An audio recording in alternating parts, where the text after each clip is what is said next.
Apple Pay itself does not offer loans directly.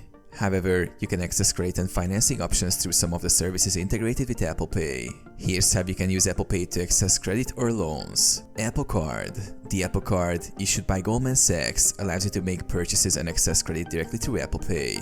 You can apply for an Apple Card through the Wallet app on your iPhone. It provides access to a line of credit that you can use for purchases.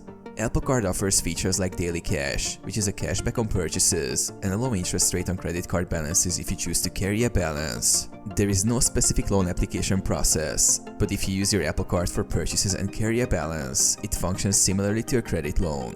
Pay later services. Some merchants within Apple Pay may offer buy now pay later options, where you can split payments into installments. These services include options like Affirm or Klarna, which may allow you to make purchases and pay in installments over time.